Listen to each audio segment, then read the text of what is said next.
മുതിർന്ന കോൺഗ്രസ് നേതാവും മുൻ മുഖ്യമന്ത്രിയുമായ കെ കരുണാകരന്റെ മകളും കോൺഗ്രസ് നേതാവുമായ പത്മജ വേണുഗോപാൽ ബിജെപിയിലേക്കെന്ന സൂചന. ദില്ലിയിലെ ബിജെപി ആസ്ഥാനത്തെത്തി പത്മജ പാർട്ടി അംഗത്വം എടുക്കുമെന്നാണ് വിവരങ്ങളുമായി ദില്ലിയിൽ നിന്ന് വിഷ്ണു തലവൂർ ചേരുകയാണ്. വിഷ്ണു, ഇന്ന് രാവിലെയോടുകൂടിയാണ് പത്മജ വേണുഗോപാലിന്റെ ഫേസ്ബുക്ക് പോസ്റ്റ് ഉണ്ടാകുന്നത്. ഇത്തരത്തിൽ താൻ ബിജെപിയിൽ ചേരുന്നില്ല എന്ന ഫേസ്ബുക്ക് പോസ്റ്റ്, അത്തരത്തിലുള്ള അഭ്യൂഹങ്ങളാണ് പരക്കുന്നത് എന്ന് പത്മജയുടെ പോസ്റ്റ് ഉണ്ടായിരുന്നു. ഇപ്പോൾ ആ പോസ്റ്റ് ഫേസ്ബുക്കിൽ നിന്നടക്കം അപ്രത്യക്ഷമായ ഒരു സാഹചര്യം കൂടി മുന്നിലുണ്ട്. ബിജെപിയിലേക്ക് എന്ന കടുത്ത സൂചനകൾ ശക്തമാവുകയാണല്ലേ? അഞ്ജന, തീർച്ചയായിട്ടും ഇപ്പോൾ പത്മജ ഈ തരത്തിൽ ബിജെപിയിലേക്ക് ചേരുമെന്നുള്ളതിന്റെ സൂചനകൾ തന്നെയാണ് ഈ ഘട്ടത്തിൽ പുറത്തുവരുന്നത്.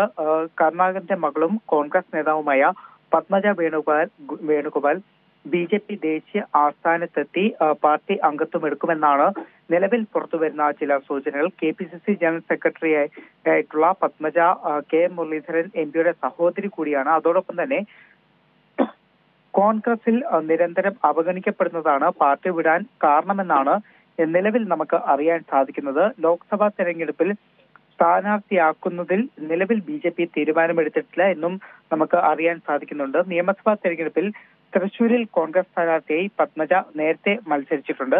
പത്മജയ്ക്ക് സാധ്യത നിലവിൽ കൽപ്പിക്കപ്പെടുന്നത് ചാലക്കുടി ലോക്സഭാ മണ്ഡലമാണ്. പക്ഷേ NDAയിൽ BDJS-നാണ് ഇപ്പോൾ ചാലക്കുടി ലോക്സഭാ മണ്ഡലം നൽകിയിരിക്കുന്നത്. BDJS നേരത്തെ ആലത്തൂരായിരുന്നു മത്സരിച്ചിരുന്നത്. പക്ഷേ ആലത്തൂർ മാറ്റി ഇത്തവണ BDJS ചാലക്കുടിയിലേക്ക് മാറുകയാണ്. അതുകൊണ്ട് തന്നെ ചാലക്കുടി മണ്ഡലം പത്മജയ്ക്ക് BJPയിലേക്ക് ചേർന്ന് കഴിഞ്ഞാൽ കിട്ടാൻ സാധ്യതയില്ല. അതോടൊപ്പം തന്നെ മറ്റ് മണ്ഡലങ്ങൾ എന്ന് പറയുന്നത് വയനാട്, കൊല്ലം, എറണാകുളം സീറ്റുകളിലേക്കുള്ള സ്ഥാനാർത്ഥികളെ BJP ഇനിയും നിശ്ചയിച്ചിട്ടില്ല. അപ്പോൾ ഇതിൽ പത്മജ ഈ BJPയിലേക്ക് വന്നു കഴിഞ്ഞാൽ ഇതിൽ ഏതെങ്കിലും ഒരു സീറ്റ് പത്മജയ്ക്ക് ലഭിക്കാനുള്ള സാധ്യതകൾ തന്നെയാണ് ഇപ്പോൾ ചൂണ്ടിക്കാട്ടുന്നത്. അതോടൊപ്പം തന്നെ ഈ BJP കോൺഗ്രസ് വിട്ട് BJPയിലെത്തിയ മുതിർന്ന കോൺഗ്രസ് നേതാവ് AK ആന്റണിയുടെ മകൻ അനിൽ K ആന്റണിക്ക് പത്തനംതിട്ട ലോക്സഭാ മണ്ഡലത്തിലെ BJP സ്ഥാനാർത്ഥിയാക്കി പ്രഖ്യാപിക്കുകയും ചെയ്തിട്ടുണ്ട്. എന്തായാലും ഒരു സാഹചര്യത്തിൽ